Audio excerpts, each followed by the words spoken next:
Hi, everybody. It's Tim Constantine from the Washington Times, joined by my good friend for America. He is Dave Bozell. Hey, Dave, how are you? Timothy, how are you? I'm great. I'm doing very well. You know, one of the things that has amazed me in these first few weeks of Trump 47 Yeah. is they got everything going. Government has an old habit of only being able to do one thing at a time. Not President Trump. They've got 18 things going at once, and the media's looking around thinking, oh, what do we cover? Middle East has been one of them. The Middle East, the whole Gaza situation, they do have a ceasefire, but of course there's trouble between Hamas and Israel. It wouldn't be the Middle East if there wasn't trouble. So what do you think? The president's plan is in basic, and it's changed a little bit depending on the day and who he's talking to. But in general, the president's plan is, how about the United States just takes this little 13-mile by 4-mile stretch over? We will redevelop it. We'll invite people back in. It'll be big. It'll be beautiful. It'll be touristy. It'll be safe. And all of a sudden, these folks will have a beautiful place to live. Right. What are your thoughts on that generic plan? Well, nothing epitomized President Trump's shock and awe approach as he's transitioned into being the 47th president more than that announcement. That came out of total left field. And it's a welcome announcement from my standpoint in that as someone who has grown up with Gaza being a thorn in American foreign policy for decades, a change in approach is certainly welcome. And I really hope that as Jordan and Egypt and some of these other Middle Eastern nations prepare for their own summit as to how to acquiesce to the president's call here to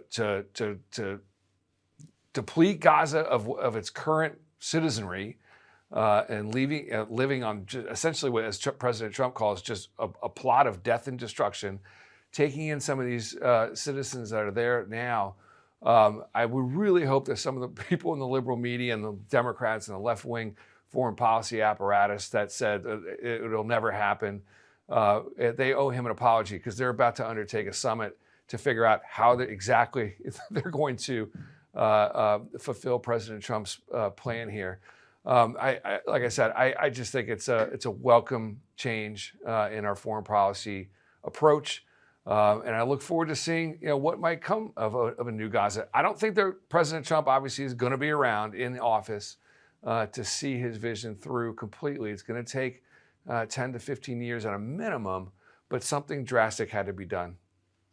Well, if they can make this happen, I will compare it to the Reagan-esque, bring down this wall. Yeah. Reagan wasn't president when all that actually came to fruition, but everyone recognizes that it was Ronald Reagan that made it happen. So if Donald Trump can make something like this happen, can develop that into a beautiful area, can welcome the people back and have peace, he'll be recognized even if he has long left office. However, there's some hurdles to be climbed here.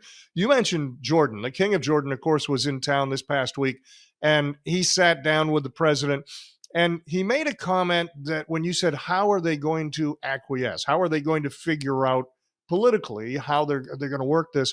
And the king of Jordan started to thread that needle. He said, well, of course, we would look at taking maybe 2,000 children that are sick with cancer and other illnesses and bring them in. And I thought, this is a great start. Okay, we recognize that there are some children in need, that Gaza is a pile of rubble, and that these children can have a better chance at life if they come, in this case, to Jordan.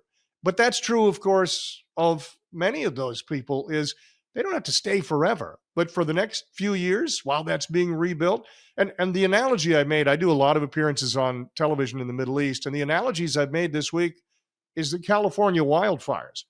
All of those people are going to be anxious to get back to the property they own, but for the next 2 or 3 years, they're not going to live on that property. They're not going to pitch a tent and stay there.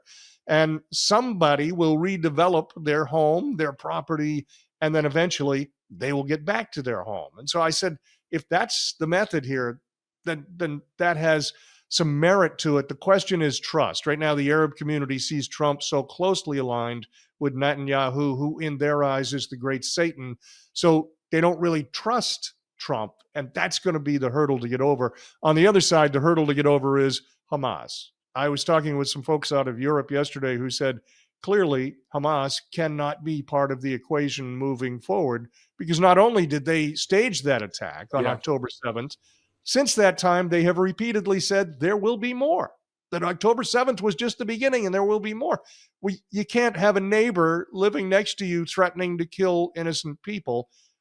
So those are the two big hurdles to get past. The other is Trump keeps saying, well, we won't have to have military there. We'll just build this beautifully and it'll be secure. And I thought, I don't know if that's hyperbole or naivete, but in that region, you're going to need security there no matter what you're doing. So that will be part of, do we get an Arab coalition to do that? Does the United States participate in that? But there will be trouble there no matter what. And it's going to take years and years and years to get stable. Yeah, it will. Like the priority has to be the innocents. You talked about the 2,000 children who are ill. I'm sure there are children with special needs over there. I'm sure there are innocent women.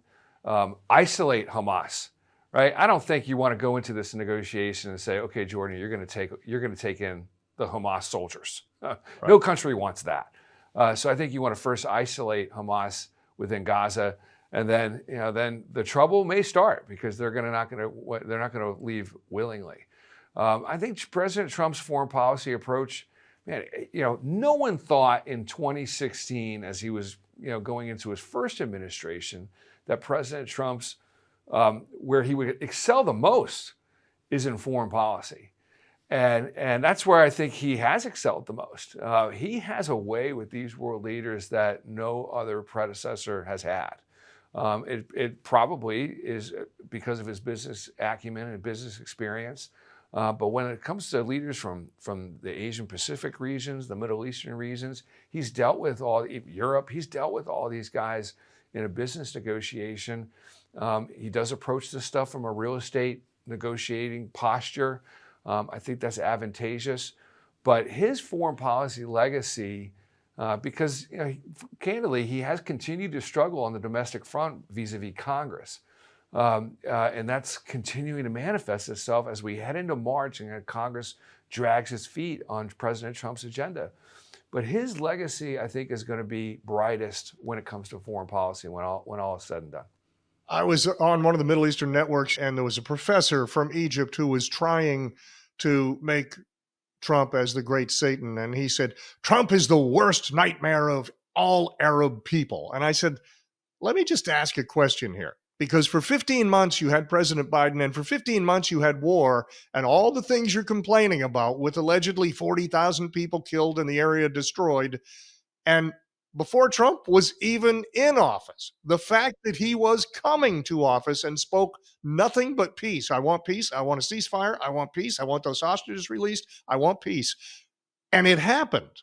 And I said, so how is that the enemy of the people? And of course, he had no answer. I just thought, Trump is very brash. He can be very rude. I get that. You get that. Everybody in America sees that. However, he is very effective. He uses his tools, his skill set, and it's worked. And now he's looking over in Ukraine and Russia. That's another discussion for another day, but he's put his focus on that, and we'll see how that goes as well. Two quick questions before I let you go.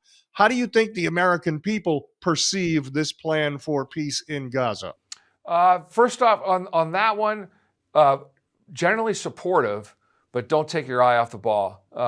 He was elected with an incredible coalition, increased amount of Black Americans, increased amount of Hispanic Americans, women, basically every demographic that all politicos try to fight over. He won them all. But let's not also forget that it's a transactional vote from his coalition as well, right? He was elected to lower the price of goods and services in this country, gas, eggs, et cetera. He's got to get moving on that kind of thing. Now, I think we're still not even, I don't even think we're halfway through the first 100 days. So the grace period is going to get extended here for another month or two. But some progress needs to be made on the domestic front. And some meat on the bone. Doge is having it's been a blast watching these guys. And I don't think anyone really cares who cuts government spending, whether it's Doge or Congress or what, so long as it gets cut at the end of the day. But those are the types of things that I think he's going to get measured more importantly, from the American voter than what might happen in the Middle East. But I commend them on the change of thinking. It needs to happen, and hopefully, it has an indirect effect on the prices of goods and services in this country. Final question on the Gaza issue, and that is, I mentioned trust and how the Arab community right now isn't so sure they trust Donald Trump because he is allied with Israel. So how does he effectively, diplomatically, how does the United States bridge that gap? Well, it reminds me of what's going on with the federal workers buyout. The sentiment, I mean, 3.5% of the federal workforce has quit, about roughly 75,000 people. I would have thought that number would have been higher. Why isn't it higher? And you saw it in the protest language from the federales, I call them, that are protesting the cuts in their programs. We don't trust President Trump. They don't trust him to follow through on the offered buyout.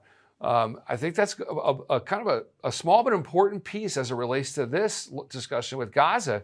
If he puts his word out there and he honors it, the more times he does that, I think that argument from the Middle Eastern partners, really starts to diminish. I mean, he's honored a lot of things that he ran on, and so you keep building those chits. And then you go back to the Middle East and say, look, everything that I ran on, I've done. I even canned 75,000 people and I gave them an 8-month buyout. They didn't believe it and I gave it to them. So those types of things need to be added to the negotiating table as chits to prove to the Middle East that he's serious and that he can be a trusted partner. By the way, the only way he wins the Nobel Peace Prize is if he changes his name to Donald Obama. Probably right. Dave Bozell is For America. Take it easy, I'm Tim Constantine. Thanks for joining us. We'll see you again soon. Take it easy.